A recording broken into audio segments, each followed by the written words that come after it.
해마다 1월 1일이 되면 프란치스코 교종께서는 전 세계 모든 하느님 백성과 온 세상을 향하여 평화의 날 메시지를 발표하십니다. 이번 평화의 날 메시지의 제목은 한마디로 비폭력은 평화를 위한 정치라는 그런 타이틀을 이렇게 내걸으셨습니다.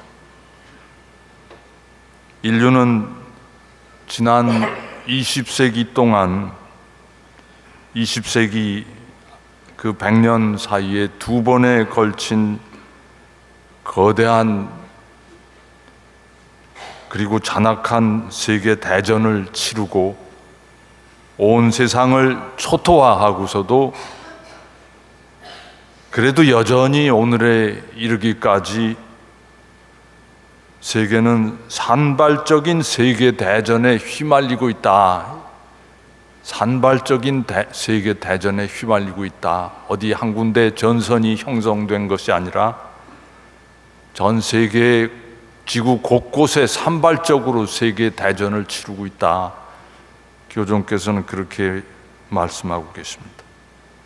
그 산발적인 세계 대전에 휘말려서 수많은 사람들이 폭력에 희생되고 고통당하고 있다고 안타까워하십니다.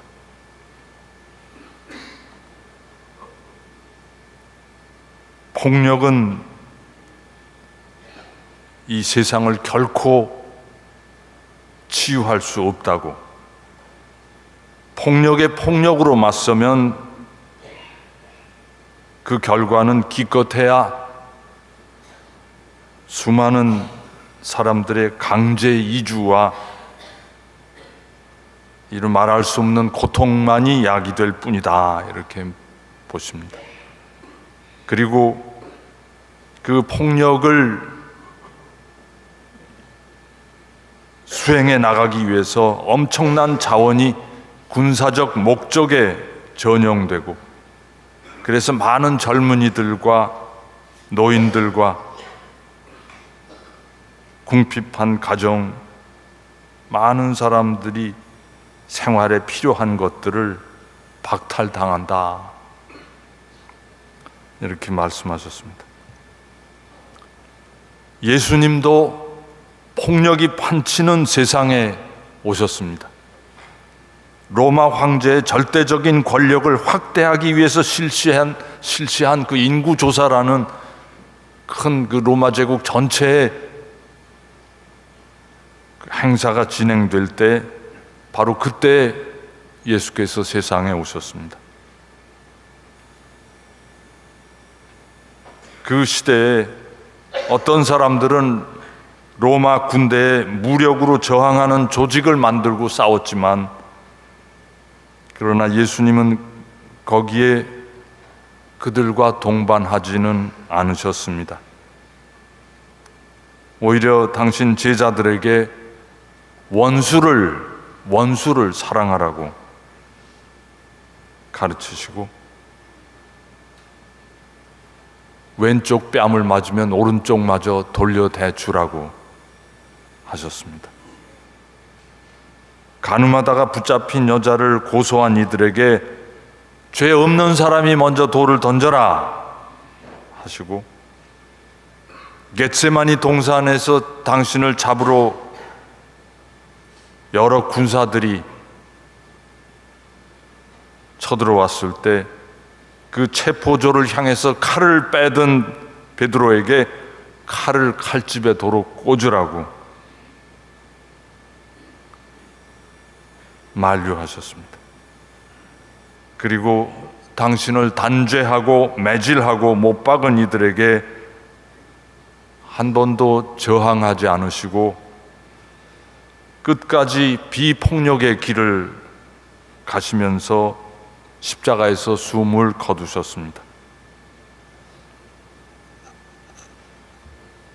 베네딕토 16세 교종께서는 그 비폭력에 대해서 이렇게 말씀하셨습니다.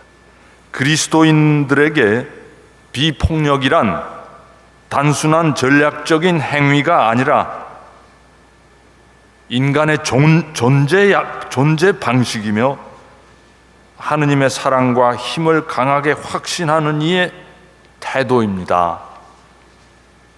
그래서 그러한 그리스도인은 사랑과 진리라는 무기만으로 악에 맞서는 것을 두려워하지 않습니다. 원수를 사랑하는 것은 그리스도 혁명의 핵심입니다. 원수를 사랑하는 것은 그리스도 혁명의 핵심입니다.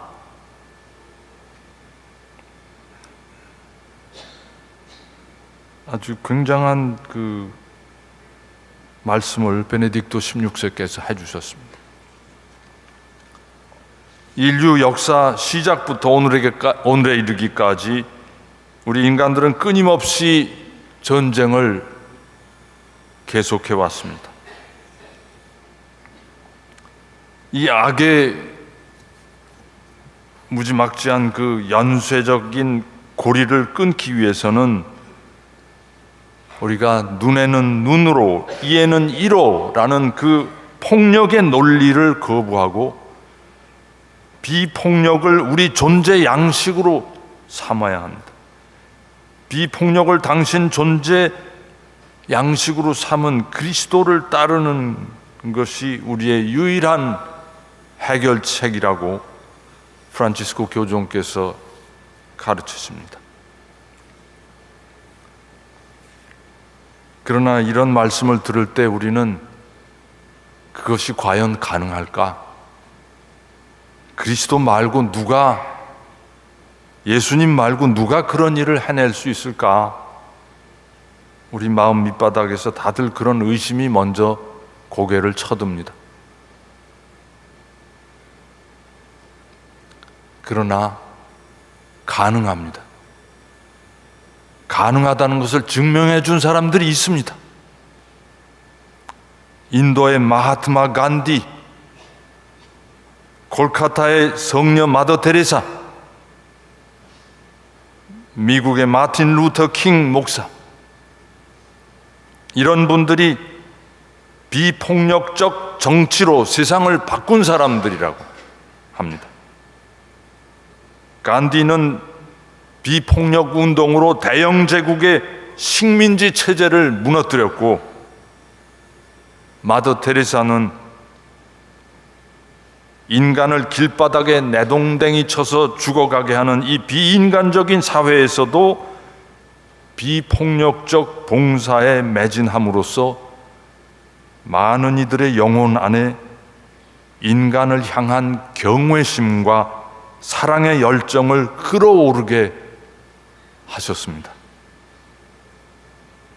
마틴 루터 킹 목사는 비폭력의 연대와 저항으로 미 대륙의 거대한 인종차별의 두꺼운 벽을 무너뜨렸습니다. 이것이 프란치스코 교종께서 말씀하시는 비폭력의 정치입니다.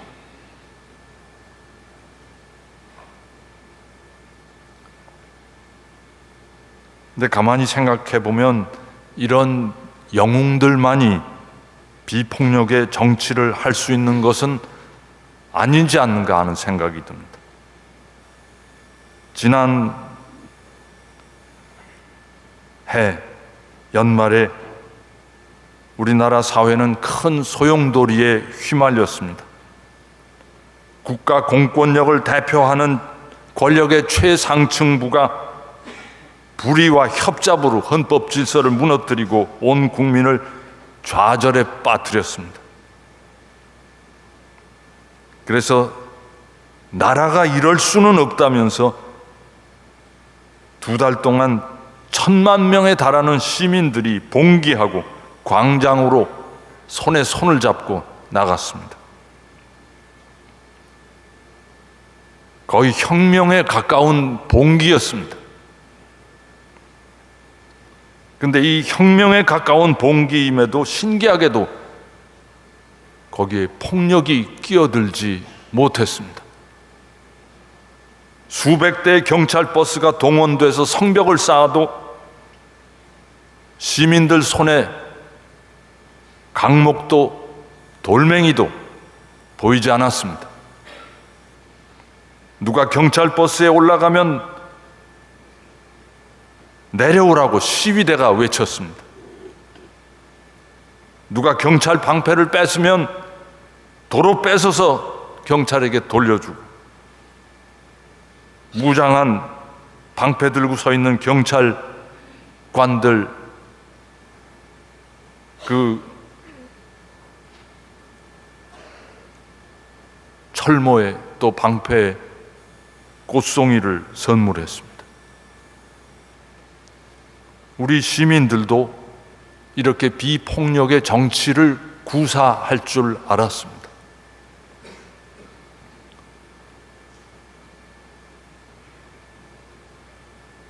그렇지만 아직 우리가 넘어야 할 고개가 참 많고 걸어야 할 길이 아직도 먼 것 같습니다. 우리가 눈에는 눈, 이에는 이라는 우리 안에 누구나가 다 가지고 있는 그런 폭력적인 구조를 극복하고 우리 자신의 존재 양식을 비폭력으로 리모델링 하려면 우리는 예수 그리스도의 사랑의 혁명에 가세해야 합니다. 사랑은 자기 이익을 추구하지 않습니다. 사랑은 성을 내지 않고 앙심을 품지 않습니다. 사랑은 모든 것을 견디어냅니다. 이런 사랑이 우리의 존재 양식이 되기 위해서는 우리는 평소에 조금씩 나 자신을 버리는 데 익숙해져야 합니다.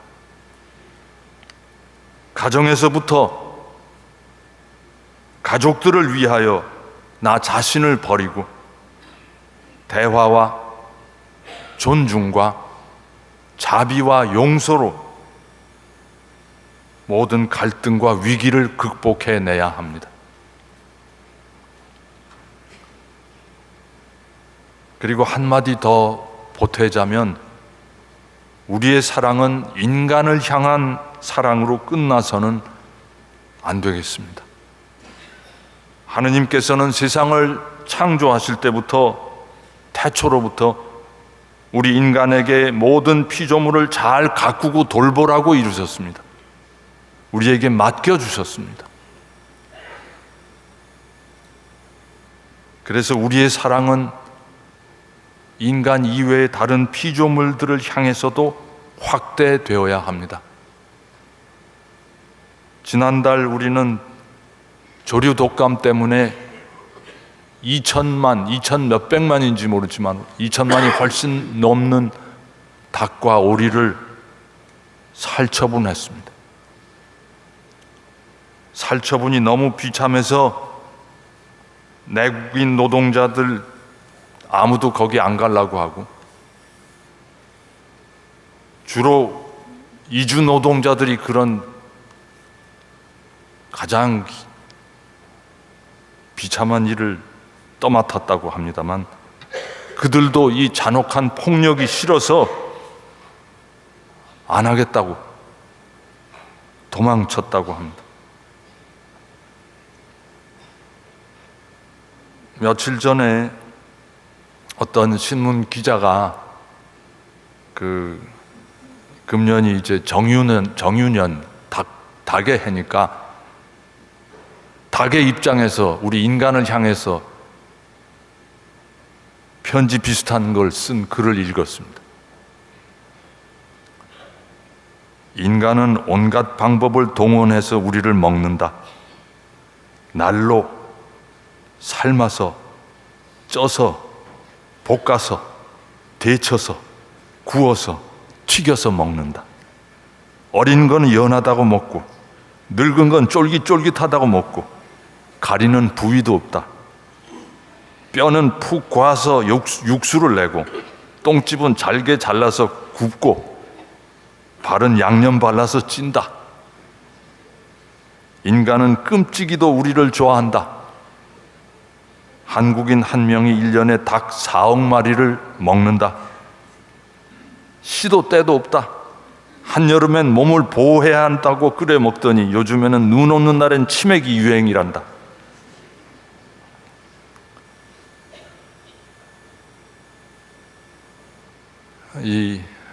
이런 참 반 우스개 같은 이런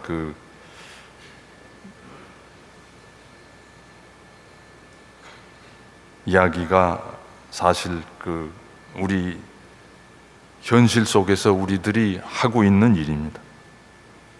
우리들의 지나친 육식 욕구에 부응하기 위해서 농민들은 대량 생산 체제를 이렇게 유지하고 A4 용지 한 장, 요 종이 한 장 요 위에 닭 한 마리 들어가도록 그렇게 다 수천 마리를 이 좁은 공간에 박아놓고, 그래서 결국 면역력이 완전히 아주 다 떨어지도록, 그래서 결과적으로 닭과 오리들이 떼죽음 당하도록 그렇게 만들었습니다. 이제 우리 인간들은 고기를 좀 덜 좋아하면 좋겠습니다. 성서에 보면 인간은 노아의 홍수 전에는 채식만 했다고 합니다. 근데 세상이 폭력으로 가득 차고 타락해 있었기 때문에 하느님은 홍수를 내리셨습니다. 홍수 후에, 왜 그런지 홍수 후에 하느님은 육식을 허용하셨습니다. 그런데 육식을 허용하시면서도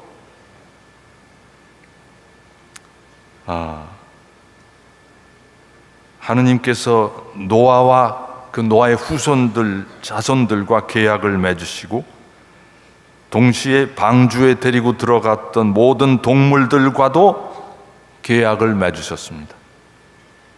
그리고 이 동물들이 땅 위에서 모두 우글거리며 번식하고 번성하라 하고 축복해 주셨습니다. 우리는 하느님이 손수 이렇게 축복해 주시고 계약을 맺으셨다는 그 생명들을 존중할 줄 알아야 하겠습니다. 아시아권에서는 옛날부터 생명체들을 존중해서 살생을 되도록 피하고 육식을 절제하였습니다. 인간의 가장 기본적인 행위인 식사, 이 하루에 3번씩 하는 이 식사에서부터 생명에 대한 폭력을 피하려고 애써 왔습니다.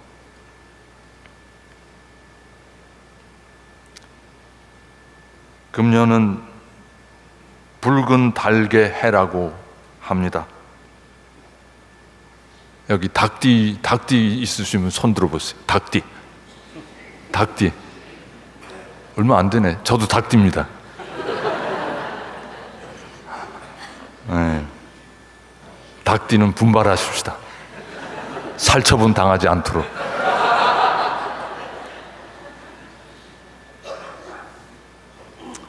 옛날부터 닭은 어둠을 뚫고 아침을 여는 상스러운 동물이라고 합니다. 우리는 한반도 지금 남쪽, 북쪽 양쪽에 다 짙게 깔린 어둠을 뚫고 새벽을 열어야 합니다. 1000만 명 시민들이 촛불과 비폭력의 연대로 밝히기 시작한 새 아침을 우리 모두 가세해서 더 밝고 더 환하게 비추어 가십시다. 그리스도의 사랑을 온 누리 모든 피조물 안에 가득 채우면서 평화를 이루어 가십시다.